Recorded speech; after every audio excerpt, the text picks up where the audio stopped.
ভাই খুবই গুরুত্বপূর্ণ কথা। অবশ্যই আপনার হাতে সময় থাকলে ওনার কথাগুলো শুনে যাবেন, আর ভিডিওটা ভালো লাগলে বেশি বেশি করে শেয়ার করবেন। ভাই ওনার কথাগুলো আগে শোনেন। বাংলাদেশ জামাত ইসলামী ক্ষমতায় যাবে যাবে না এটি ঠিক করার দায়িত্ব অন্য আরেকটা দলের নয়। তাদের কোনো কার্যক্রম নেই বলে আমাদের লোগোতে কি থাকবে কি থাকবে না সেটা নিয়ে স্ট্যাটাস দিতে দিতে তাদের টাইম শেষ হয়ে যায়। আমি মার্কিন এক প্রেসিডেন্টের গল্প ছাত্র জীবন থেকে বলতাম। ওনার বিরুদ্ধে ওনার এক প্রতিপক্ষ দলের কর্মীরা বক্তব্য রাখছেন।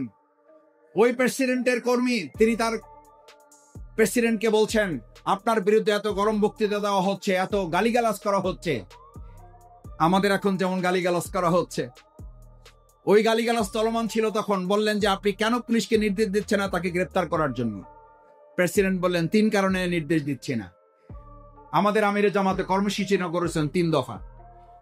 আমাদেরকে যারা গালিগালাজ করবেন তাদের বিরুদ্ধে 3 দফা কর্মসূচি আমিরে জামাত ঘোষণা করেছেন। নাম্বার 1, তাদের জন্য দোয়া করব আমরা। নাম্বার 2, তাদের প্রত্যেকটা গালির জবাবে একটা ভালো কাজ দিয়ে আমরা প্রদর্শন করব। তাদের প্রত্যেকটা গালির জবাবে আমরা গণমানুষের কাছে ভালো কথা ভালো আচরণ দিয়ে তার জবাব দেওয়ার জন্য চেষ্টা করব।